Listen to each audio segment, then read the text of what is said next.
This isn't the end. Another dream is waiting to begin. Hey guys, the final stretch of Dare to Defy is upon us, which is kind of a bittersweet feeling.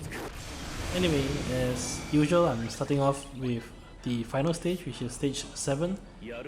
This stage is pretty tanky because there are 2 waves. Wave 1 only has 100 million HP, but you cannot kill the boss inside BT mode. So it's kind of a waste if you use your BT mode on wave 1. It's probably better to save it on wave 2. The party that I have here is pretty well built, I have to say. I have Astos, which is probably the best DPS character in the global version of the game, which I suppose is appropriate given that this is probably the most difficult stage overall. And then I have Kain and Deuce as his partners. The key to this stage is sort of managing the transitions in wave 2, but again I'll cover more on that when I get there. For wave 1 is pretty easy. The most important thing is don't use any skill that delays the boss by 2 turns or more, because the boss will then trigger an instant turn warp. The goal that I have for wave 1 is to try to quickly burn through the boss's health without resorting to BT mode, and this is the main reason why I use Kain and Deuce. Deuce, as you know, can supercharge the force gauge bonus, so the idea here is I have Kain jump into the air, and then I have Deuce enter into head force time, and then quickly charge up to a high force bonus percentage so that I can quickly mow down the boss on wave 1. I would also highly recommend at this point to master all the crystal rooms, because the crystal attack ability does come pretty handy on this stage. Here Kain uses the Selh'teus LD call. On hindsight, it may be better to give Kain Warrior of Light. Wave 2 is pretty tricky because the boss's turn is hidden, and there are probably attacks that you have to hit in wave 2. If you give Kain the Warrior of Light LD call, it makes it a bit more forgiving if the bosses get some turns in. On Deuce's turn, you may be tempted to immediately go into BT Plus to get the BT aura up, but this is where you need to hold, save the BT Plus for last, because the BT aura lasts 8 turns only and there are 2 waves here, so you do want to stretch Deuce's BT aura for as long as possible.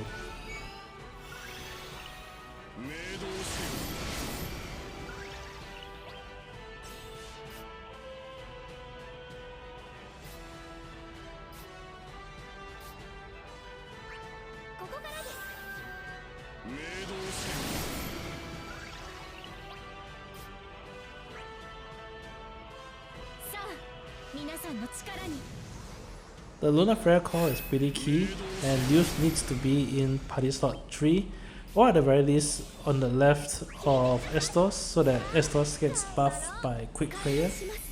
Using the Lunafreya call also helps with the turn count, because then this ensures that the 2 FR users will not increase the turn count any further.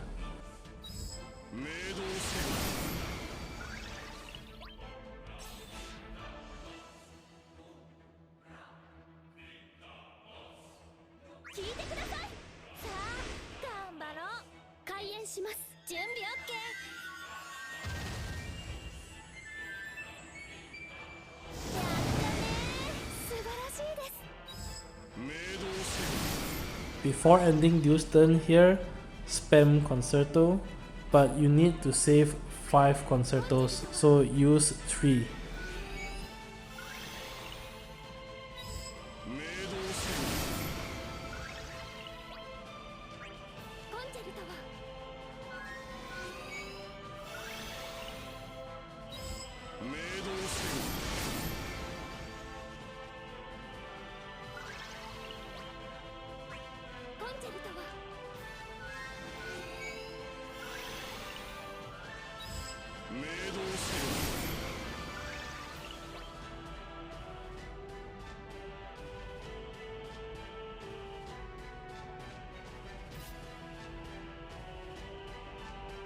Finally, it's ideal to end her turn with BT Plus.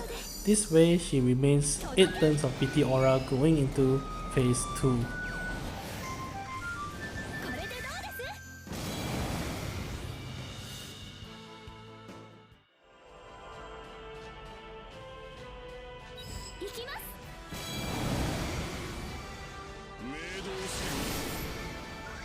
Astos turn, he gets one free turn due to quick prayer, so this is where you sneak in the echoes.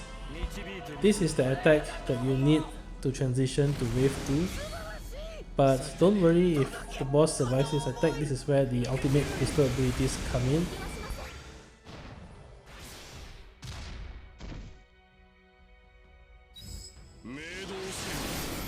Now should the boss survive that attack, don't do any other thing, go into your crystal ability, use the ultimate crystal ability attack.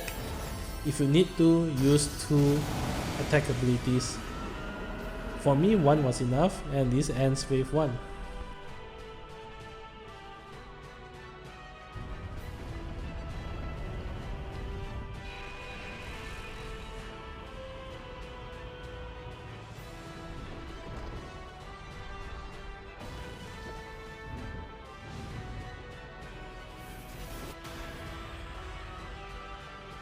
Now at wave 2, the starting turn order is random, and you do need to reset to get an ideal turn order. This is the ideal turn order. You want Astos, Deuce, Kain, followed by the boss. The boss will start wave 2 with a Trinity attack. This attack is unavoidable, but it does very little damage anyway, so it doesn't really matter too much. Now wave 2 needs a little bit of explanation. The boss on wave 2 has 232 million HP roughly, which doesn't seem like a lot. However, it will heal itself 3 times during the fight. In essence, the boss has 4 lives total. Each time the boss transitions into a new life, the boss will get a new area effect aura, starting with fire, which gives you a brave poison aura. After the boss heals itself, it will transition into the thunder phase and will get a thunder aura, which greatly increases the boss's brave gains and brave regen, and that can be pretty nasty overall. If you let the boss take stun on its second life, the attacks will deal a lot of HP damage due to all the brave gain effects. Finally, when the boss heals itself again and goes into the third life, the boss will be in the ice aura. The ice aura is sort of like a Shiva effect. It sets ice bind on the field, which freezes everyone in the party and allows the boss to get another turn. Finally, if you get through that, the boss will heal itself one more time and finally enter into its final life without any aura, and you just need to burn it down. In total, the boss actually has roughly 800 or so million HP if you combine all 4 lives together. So coming back into the fight, what I did immediately on the very first turn of wave 2 is to go BT mode with Astos. The goal is to bring the boss to roughly 40 to 50% of its second life. I am now in second life, and second life is represented by the blue aura. The strategy that I took here is to try to burn the boss down into the third life and trigger the Icebind aura just as the boss is about to get its turn. This way, more or less, the Icebind aura will wear off almost instantaneously.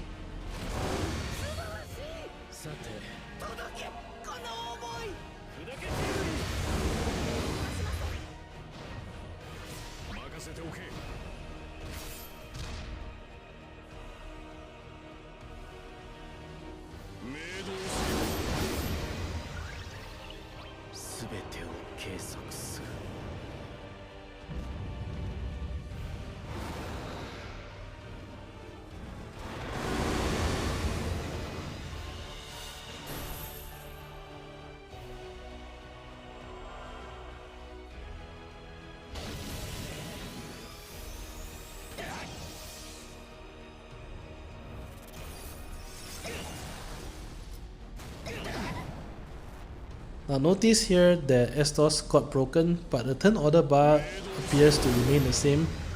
This is because the boss actually has its turn after Kain.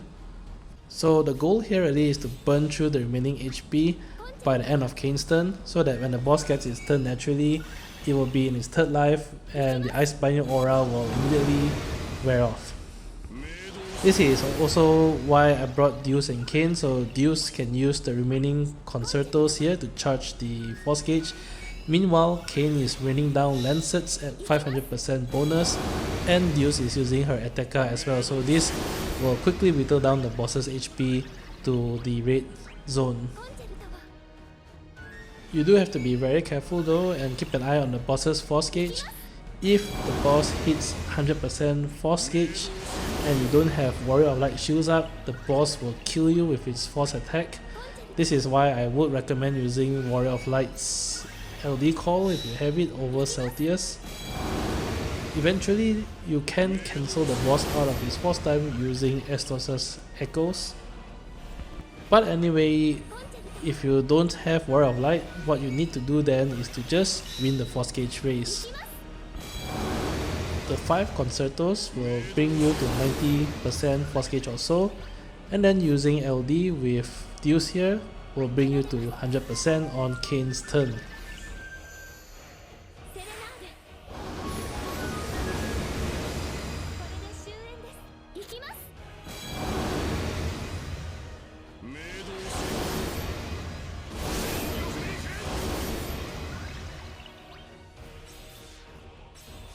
Unfortunately, I'm shy 5% and I thought it's a run ender here, so what I did try to do is use one LD here, and the boss is dangerously close to 100%, and here I use the Selh'teus base call, hoping against hope that it's enough to bring me to 100%.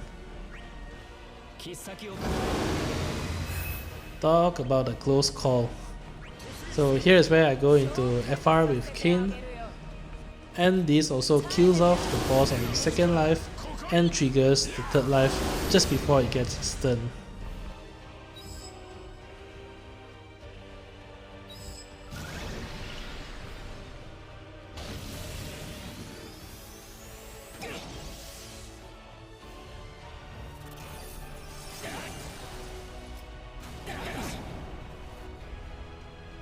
At the start of the third life, which is represented by the yellow aura, you'll notice the text box that says that the Ice Bind effect is in play and you see everyone frozen in place.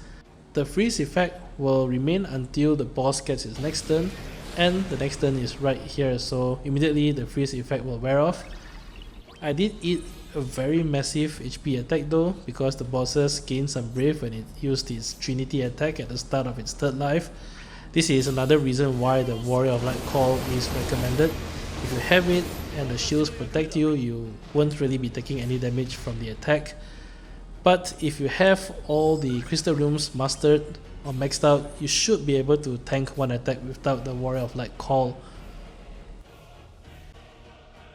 This I think is the best time to pop summon because you don't really know when the boss's turn is.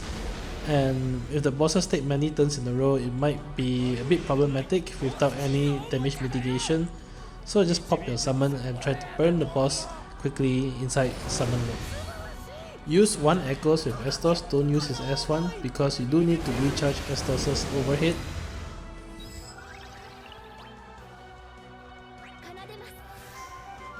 Deuce uses LD to heal off the HP damage that you took. If you didn't take any HP damage, then it's better to use Deuce EX to refresh her EX buff. Kain uses Echoes here. Now regarding Kain's double jump, you should only use double jump if Kain does not have any more turns inside summon mode.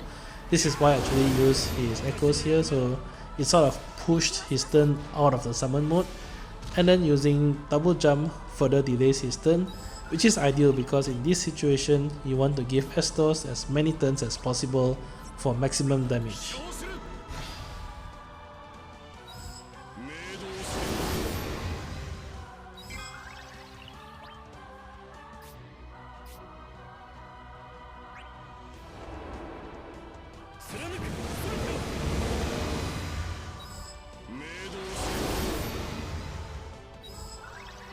I unfortunately was shy like 1% health to trigger phase 4, so this is what I mentioned at the start of the video. If you find you're shy a little bit of damage, don't waste your turn. Use the crystal attack ability to bring the boss to the next life, like so. When the boss gets the red aura, it's to go all out, so this is where you just need to burn the boss down, this is the final life the boss has. With Astos S1, it should be over pretty quickly. I wouldn't recommend to take too many turns here because again, you don't know when the boss's turn is. So this is where you should burn through the rest of your crystal ultimate attack ability. Now I made a big mistake here. I think what I should be doing is use 2 crystal attacks and then Astos S1. That should have been enough to finish off the boss. But I didn't, and the boss took a turn here. Luckily it just did a harmless brave attack.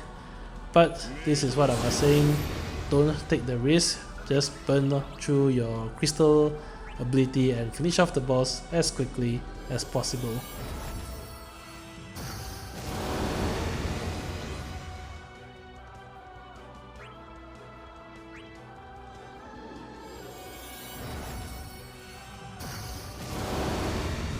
That's it. As always, I hope the video has been helpful, and if you enjoyed the content, although this is the end of DFFOO, do leave a like, comment and subscribe. Till then, I'll catch you guys in the next video that I make. See ya, bye.